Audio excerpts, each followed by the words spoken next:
Thank you for the introduction, Ingen.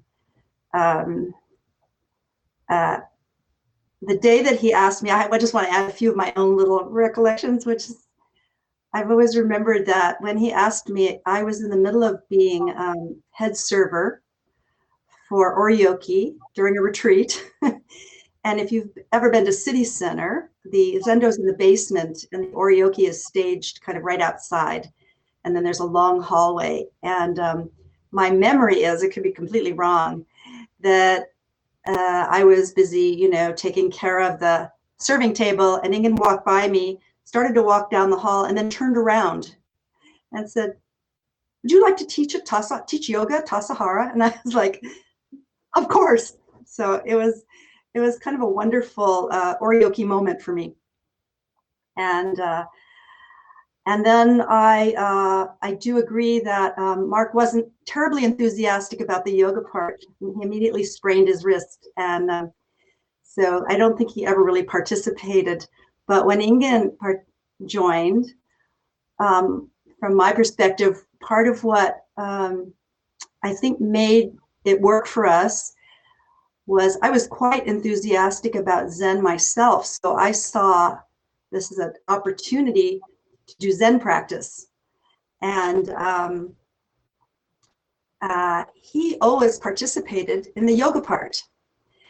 So we were both always there. And I always wanted him to teach more and more. I think in the beginning was more you were teaching by the traditional Zen way, by your practice. But I really wanted to hear your Dharma too. And so that evolved. And I began to connect up the yoga practice that I was doing and understand the ways that it didn't connect with Zen. So it was, for me, a very creative time. And I think that was understood and appreciated and taken in by the many people who have attended our retreats. We have kind of a Zen yoga sangha around Tassajara. So it's very sad this year. We have not been able to teach. San Francisco Zen Center's closed, and for now. And so I'm hoping that we'll be back there, not next summer, but maybe the summer after. So it is a pleasure to be here, and I apologize. What do you call it when you're a no-show? I was a no-show for a full moon ceremony. I could not, I was not getting my emails very well, and it's still kind of problematic. So I apologize, and I had hoped to be more a participant in this practice period, which is coming close to an end, I think. You've finished Rohatsu and you're in the final stretches, so I hope it's been wonderful for you. And I'm sorry I couldn't join you. It's been kind of, I imagine, I don't know quite what it's like for you, but I understand that COVID is worldwide. So here in Brooklyn, as you probably read in the news, we had a very tough time in March and April into May. And toward the end of June, we started to come out of it a little. And we have a very good communicator as governor. And so he's done, I think, a good job, but we're heading back into it with the rest of the world. And I've basically been in these two rooms that I live in since early March, without much outside excursions. And it was very interesting to me as I did the form just now for the prelude to giving a talk. I'm used to doing it in giant spaces like the Zendo at Green Gulch, which is a barn. And here this is an entryway. So everything has to be really tiny. And also, I have not been burning charcoal in here, but I decided to today. And the charcoal I purchased from another tradition of Zen back here in the East Coast. And it's a big round charcoal, not the little kind of rectangular ones I'm used to. So I lit it before we started, and it kind of exploded. So I removed it from the altar, and then it seemed to die down, and I brought it back, and I put just a little bit of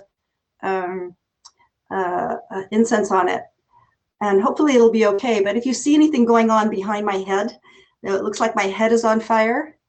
It's not just my Zen practice. There probably is actually some problem behind me. So I'll count on you to warn me. So yes, I ordained. This is my 10th year. Actually, now the 11th year as a Zen priest. I ordained with Tenshin Reb Anderson, and I was Shuso with Linda Ruth Cutts at Green Gulch 6 years ago. And 3 years ago, I moved to Brooklyn Zen Center. I was invited to come and practice with the community as Tanto. So until we closed, gave up our space and closed in March, that was my job. And now I'm not sure what my job is. I sit online with the Sangha, but not really, I don't really have employment. So I don't, I think I'm a hermit. That's what I've come to see is my daily existence. I'm a hermit. So I do sit in the evening with members of the Sangha 5 days a week. And last night, I realized a few days ago that yesterday would be December 8th. And I remembered all the wonderful celebration that we have in our Soto tradition at San Francisco Zen Center around the day of Buddha's enlightenment. We generally there's an elongated service, but it's quite fun. There's taiko drumming, double interlocking rhythms, and the Sangha processes around the Buddha hall or the Zendo, joyfully tossing rose petals or winter greens or whatever kind of plants that you can come up with. And people get quite happy, they dance, they pelt each other with the greens. It's very joyful, and all the while chanting the Heart Sutra in Japanese with the drum. So we did something like this also back here at Brooklyn Zen Center. And so I was remembering last year, we celebrated Buddha's enlightenment. And I was a drummer, one of the drummers. I also was kind of running the show, was a showrunner, as they call it. And so between drumming and chanting and running the show, it was a lot. But at a certain point, I noticed that people were doing the processing like they were doing kinhin. So they were chanting, but they were very quiet, and they were looking down, and they were going very slowly. And that was such a difference than what I was used to. And then I realized that they had never been told that they could actually make noise in the Zendo, that they could dance around or do any of these things. So I remember in the middle of the rhythm that I was playing, shouting out, "Dance, everyone!" And some people caught it, and they got a little loosened up, and it was fun. So I felt some sadness that we can't be together in that way this year. But I decided I wanted to do something to honor that tradition last night. And particularly, we've had such a hard time as, you know, not just Brooklyn, but the world. There's not been a lot to celebrate. Our normal USA holiday celebrations have been very much curtailed, and they will be. So it's a great deal of sadness, great deal of loss, and also just a feeling of having been enclosed for 10 months. So people are pretty solemn, I would say. But I feel that we all need celebration, and there is something to celebrate. So I thought we could celebrate Buddha's enlightenment. So last night I spoke a little bit briefly about the great awakening of Shakyamuni Buddha, and then I have a tiny Makugyo the percussion instrument, and I played it and chanted the Heart Sutra, and I invited people to dance around, but no one did. One person though brought rose petals because she knew I was going to do it, and she threw rose petals in the air, so that was cool. But it felt very nice, and I thought about. I think it's a really good time for many reasons to consider this event, this historical event, as far as we know, that began the practice that we're doing today.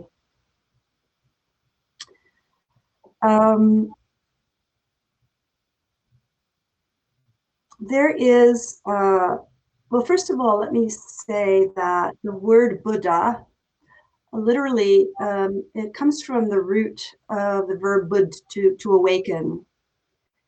And I've come more and more to like that term. I feel enlightenment is very Western philosophical. And although I love the image of light, I feel a little bit more affinity to awaken, to being awakened. And the thought that I had yesterday when I was giving my very brief little homily, that what we're celebrating is not the awakening of a person. And this is, I think, a very Mahayana view. We're not celebrating the awakening of a person, we're celebrating awakening. And that one can think of it as a celebration of awakening. So I want to say a little bit more about this awakening, as I've been thinking about it over the last couple days. So there's a few things about that. We have a story, and I think this is particular to Zen, and I was looking for my Francis Cook book on the transmission of the light, and I've stashed it in some pile somewhere, so I couldn't find it. But I think it might even be the first story in there. But in our tradition, we have a story of what Buddha said right after he awakened. And it's supposedly very different than what they say in the Pali Canon. And probably every tradition has their own version of this story. But I think this is really pertinent to what I'm thinking about the awakening of awakening. He said something like, this was the only version I could find of it, so I don't know if the words are exactly right. But when Siddhartha Gautama, who later we called Buddha, awoke under the Bodhi tree after a long period, maybe a night, maybe weeks of sitting, he saw the morning star and said the following words: I and all beings of earth are simultaneously awake. So this awakening of awakening isn't about one person's awakening. And I think that's why we celebrate it so fully and completely. So there's a teaching in our tradition, as you probably have heard and know. It's the teaching of Buddha nature, or awakened nature. And this started as a teaching in India called Tathagata Garbha, the womb of suchness, you could say. And it traveled to China with Buddhism, and it evolved and was very deeply embraced in this term Buddha nature, or awakened nature. And there was a lot of discussion among our ancestors, our Chinese ancestors, about what beings had Buddha nature. So sentient beings, only humans, animals. There's a famous koan, does a dog have Buddha nature? And it traveled to Japan with our ancestor Dogen. And many of you are historically minded. This is a simplification. But anyway, I had for a long time a resistance to this concept of Buddha nature because I have a Catholic background, and it sounded to me a lot like something like soul, things I had let go of. So I until last year, really wasn't interested. I hear the word Buddha nature, and I just, no, not me. But last year, I taught for Brooklyn a history of Zen, and it became very important. And I began to immerse myself in it. And when we got to Dogen's version of Buddha nature, I really could embrace it because for Dogen, everything is awake. There is no non-awakening. So there wasn't a question of, is this person a Buddha nature and this person doesn't, or those debates. He kind of expands it to the whole universe. And I thought this is a wonderful teaching, especially today, when we have not, as human beings, understood the awakeness of everything, and therefore we've lived like we can use everything. Somehow it's a little lesser than we are, and we can use it, and we now are discovering that's a problem. So I became much more interested in this term, and basically, as I understand it, and it can be very philosophical and complex, Buddha nature is what we are. It's not something we can get. It's not a thing. It's our very nature. We are of the nature to be awake. So then we get to Dogen's great question, and what took him to China as well. If we have Buddha nature, if we're of the nature to be awake, why practice? Great question. And my understanding for myself is that although my entire being is of the nature to be awake, I'm often too busy to notice it. And this connects up with my yoga background, because in the practice of yoga that I do, which comes from the Iyengar tradition, the practice is about waking up to every tiny aspect of our physical and mental being. And Mr. Iyengar, he termed his book on yoga, Light on Yoga. Well, basically his teaching was, again, noticing that there is intelligence everywhere in our bodies and our minds. We are completely and fully intelligent. And then if we look around, and there have been discussions in the West about, well, what non-human animals are intelligent? What kind of intelligence do they have, and so forth. And I think it's very similar to that discussion about Buddha nature. So as I look around, I see so much intelligence, living, vibrating intelligence. And so that has become the connection for me in terms of understanding. Then we have to practice, otherwise we don't notice. And noticing is actually, not only is it wonderful when we notice that we're awake,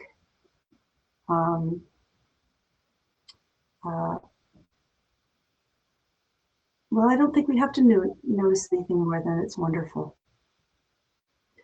And the word that is the English word, I don't know what the Japanese word is, but it's used a lot in Zen, is realize. We talk about realization, and I like that too. So we realize what we really are. We wake up to what we really are. We don't change. We don't change to another being. We don't get to be better. We just get to actually experience and enjoy what we are, and that's worthy of celebration. And this sense of not only seeing in ourselves awakening, but knowing and understanding and beginning to see it in others, in everything. So last little bit I want to offer. Well, one thing I wanted to bring up, sorry, I forgot about this. A few notes here. I understand you've been reading, is it Returning to Silence that you read this round? Yeah. So I read that maybe 20 years ago, and I loved Katagiri Roshi's writings and description. And I went in and told me that you've been reading that. I picked it up to see if there was something there that I could relate to and bring forth to connect with your reading. And I don't know where you got to in the book, but almost right away, I got to a chapter on Buddha. And so I have a few Katagiri Roshi quotes that clarify this path of practice. So there's awakening, but then there's and realization that we are awakening, and then there's the path of practice, which we call the Buddha way. So he says, the entrance to the Buddha way is signified by 3 points. First, by the realization that all beings are Buddha. In other words, all beings are awake. That is the first statement in our tradition that the Buddha made. Second, by the profound and steadfast aspiration for living our lives with all beings in peace and harmony in the light of the Buddha. We get a little bit of that light in there, but in the light of awakening. And the third, by helping all beings. All these beings, this is my addition, who are of nature to be awake, just as we are.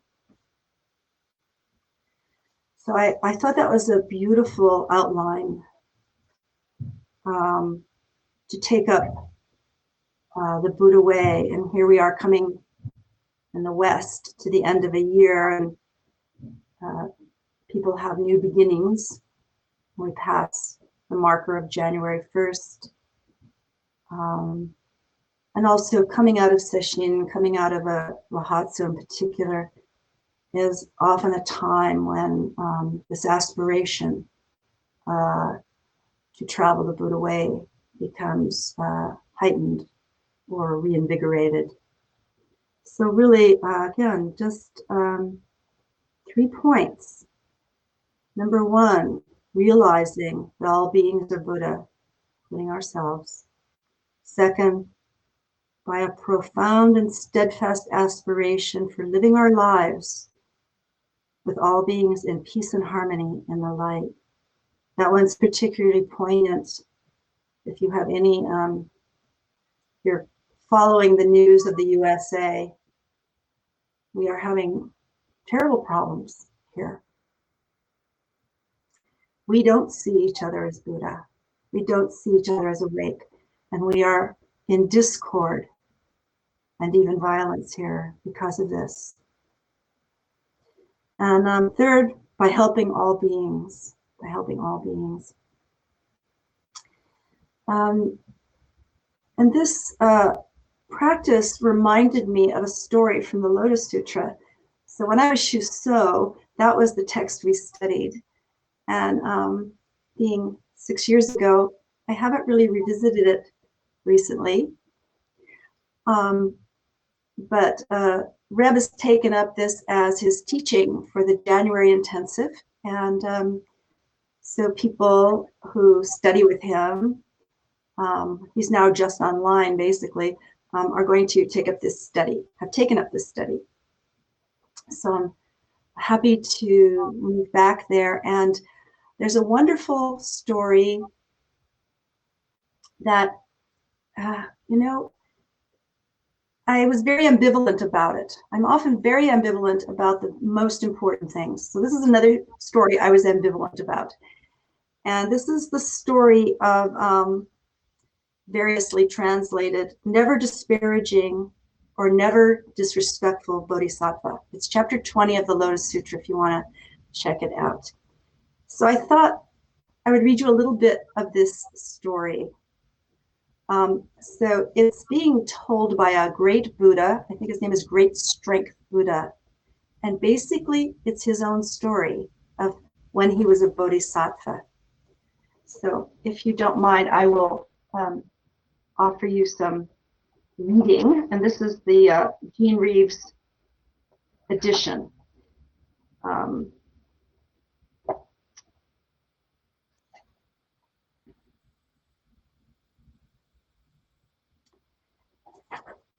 Oops. And it's such a, there it is. Okay. So just starting kind of in the middle, this again is Great Strength Buddha talking. At that time, there was a bodhisattva monk named Never Disrespectful. Why do you think he was named Never Disrespectful? That monk bowed in obeisance before everyone he met, whether monk, nun, layman, or laywoman, and praised them, saying, I deeply respect you. I would never dare to be disrespectful or arrogant toward you. Why? Because all of you are practicing the Bodhisattva way and will surely, I'm going to change the language a little here to suit my own, realize that you are awake, that you are Buddha. This monk did not devote himself to reading and reciting sutras, but simply went around bowing to people. If he saw the four groups, monks, nuns, laymen, laywomen, off in the distance, he would make a point of going up to them, bowing in obeisance and praising them, saying, I would never dare to disrespect you because surely you are all of the nature of awakening. So just a pause for a moment. I think what turned me off must have been a real pain in the neck. You're hanging out with your buds and he's coming up and telling you he'll never disrespect you. Kind of makes you wonder. Anyway, among the four groups were those who became angry, like me, enraged and mean-spirited, and reviled and cursed him, saying, this ignorant monk who takes it on himself to announce he does not respect us and assures us of becoming Buddhas, where did he come from? We have no use for such empty, false assurances. Thus he passed many years constantly being cursed, but never becoming angry or enraged, and always saying, surely you are to become awakening, or you are to realize awakening. When he spoke this way, some would hit him with sticks, tiles, or stones. But even if he ran off and stood at a distance, he would continue to cry out loudly, I would not dare to disrespect you. Surely all of you are to realize awakening. And because he always spoke in this way, the extremely arrogant monks, nuns, laymen, and laywomen called him by the name, Never Disrespectful. When this monk was nearing death, from the sky he heard 200 million billion verses of the Dharma Flower Sutra, the Avatamsaka Sutra, which majestic voice King Buddha had previously taught, and he was able to receive and embrace them all. Immediately, he obtained the purity of vision and of the faculties of the ears, nose, tongue, body, and mind described earlier in this chapter. Having obtained the purity of these six faculties, his life was extended for 2 million billion myriads of years, and he taught this Dharma Flower Sutra everywhere for the people. Then the extremely arrogant monks, nuns, laymen, and laywomen who had slighted and shown contempt for this man and given him the name Never Disrespectful as a joke, seeing him with the power of great divine faculties, powers of joyful and eloquent speech, and powers of great goodness and tranquility, and having heard him preach, all believed in him and followed him. This bodhisattva transformed a multitude of tens of millions of billions, enabling them to dwell in a state of supreme awakening. After his lifetime, he met 200 billion Buddhas, all of whom were named Sun and Moonlight, and under their Dharma, he taught this Dharma Flower Sutra, the Lotus Sutra. Through the causes and conditions created by this, he also met 200 billion Buddhas, all with the same name, King of Light and Master of Clouds.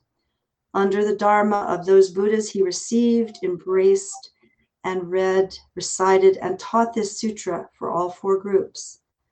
Thus, his ordinary vision became pure, as did the faculties of his ears, nose, tongue, body, and mind. Among the four groups, he taught the Dharma fearlessly.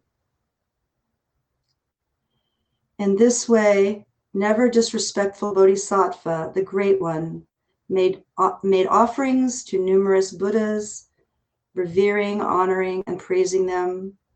After planting such roots of goodness, he met tens of millions of billions of Buddhas once again, and under the Dharma of those Buddhas taught this sutra, gaining blessings that enabled him to become a Buddha. And thus he became Great Strength Buddha.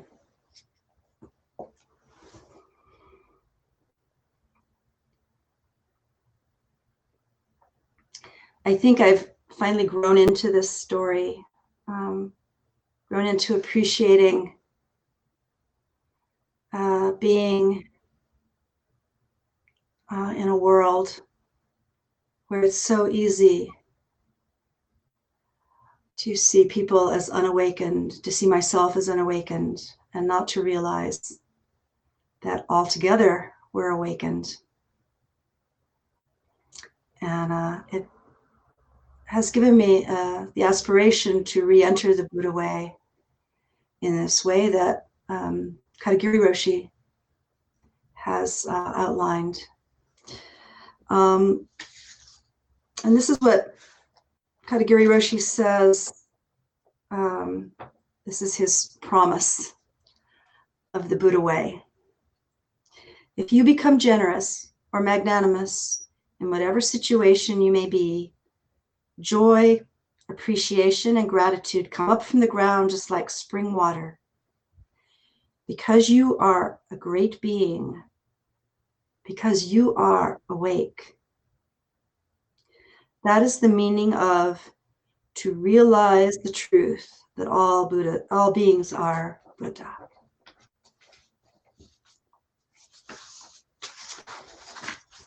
So it's currently what I'm thinking about. It's what I have to offer today. And so now looks like we have time for discussion, conversation, questions, answers, whatever you would like to do. So given that we here are all of a nature to be awake, we are also of a nature to speak the Dharma.